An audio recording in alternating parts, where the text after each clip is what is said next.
ഞങ്ങളുടെ നിലപാട് കൃത്യമായി തന്നെ വത്തിക്കാനെ അറിയിച്ചിട്ടുണ്ട്.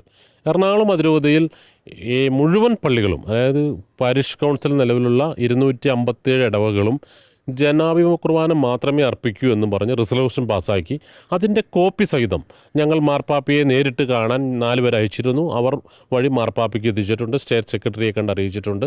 ഞങ്ങൾ 2 മെത്രാന്മാർ മാർപ്പാപ്പയെ ഈ സന്ദർഭത്തിൽ റാഫേൽ തട്ടിൽ കണ്ട്, major arch bishop Raphael Thattil കണ്ട അതേ സമയത്ത് തന്നെ അവരും കണ്ടിരുന്നു. അവരോടൊക്കെ വത്തിക്കാൻ്റെ നിലപാട് കുർബാനയാണ് പ്രശ്നം, അല്ലാതെ കുർബാനയിലെ റൂബ്രിക്സ്, അതായത് തിരിഞ്ഞു നിൽക്കുന്നതല്ല പ്രശ്നം.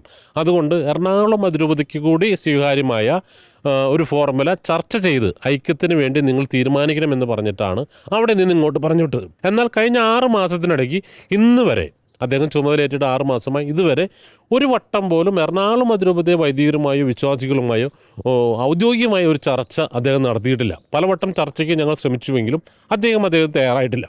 അതുകൊണ്ട് തന്നെ ഇന്ന് ഈ പുറത്തിറക്കി എന്ന് പറയുന്ന ഈ സർക്കുലർ, ഈ വിഷയവുമായി ചർച്ച ചെയ്യാൻ ജൂൺ 14 വൈകുന്നേരം ഒരു സിനഡ് വിളിച്ചിട്ടുണ്ട്. 2 മണിക്കൂർ നേരത്തേക്കാണ് സിനഡ് വിളിച്ചിരിക്കുന്നത്. എങ്കിൽ പോലും ആ സിനഡിനാണ് ഔദ്യോഗികമായി ഇത്തരത്തിലുള്ള തീരുമാനമെടുക്കാനുള്ള അധികാരമുള്ളൂ. ആ സിനഡ് വിളിച്ചിരിക്കെ സിനഡിന് മുൻപ് ഇത്തരത്തിൽ ഒരു സർക്കുലർ പുറത്തിറക്കുക വഴി ഈ സർക്കുലർ തന്നെ നിയമവിരുദ്ധമാണ്, ഇൻവാലിഡാണ്. അതുകൊണ്ട് ആ ഇൻവാലിഡായ സർക്കുലറിനെ തികഞ്ഞ അവജ്ഞയോടെ ഇവിടുത്തെ വിശ്വാസ സമൂഹവും വൈദികരും തള്ളിക്കളയുകയാണ്.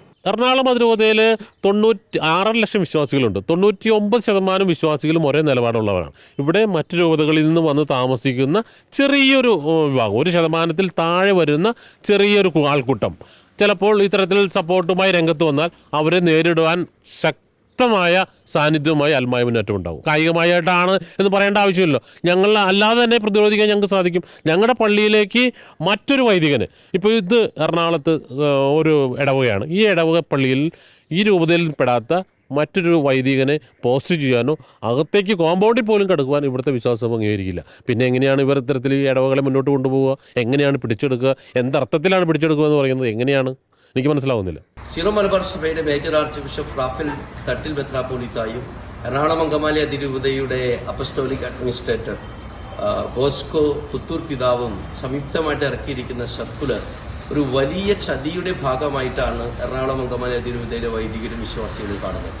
അതുകൊണ്ട് തന്നെ അവർ തള്ളിക്കളയുകയാണ്. കാരണം റോമിൽ വെച്ച് മാർപ്പാപ്പ മേജർ ആർച്ച് ബിഷപ്പിനോടും പെർമനന്റ് സിനഡ് അംഗങ്ങളോടും പറഞ്ഞത് നിങ്ങളുടെ ഈ തീരുമാനം നിങ്ങളുടെ സിനഡ് എടുക്കട്ടെ എന്നാണ്.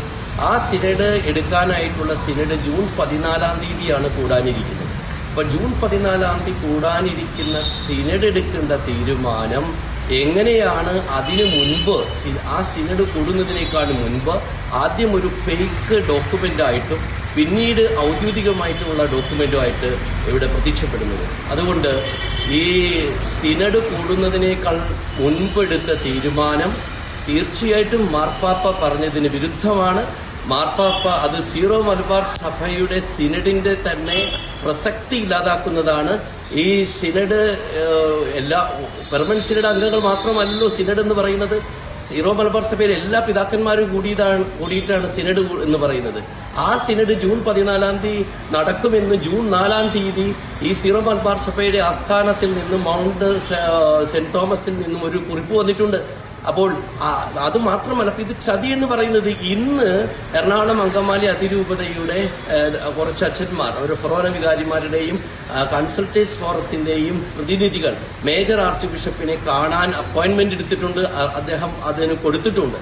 ഇതറിഞ്ഞ ചില കൽതായ ലോബിയിൽപ്പെട്ടവർ മനഃപൂർവ്വം ഈ സർക്കുലർ ഒരു ചതിയിലൂടെ പുറത്തിറക്കുകയും അത് സീറോ മലബാർ സഭ സിനഡിനെ തന്നെ അവഹേളിക്കുകയുമാണ് ചെയ്തിരിക്കുന്നത്. അതുകൊണ്ട് ഇത്തരം ഒരു സർക്കുലറിന് എറണാകുളം അങ്കമാലി അതിരൂപതയിൽ യാതൊരു പ്രസക്തിയുമില്ല എന്നാണ് ഞാൻ പറയുന്നത്.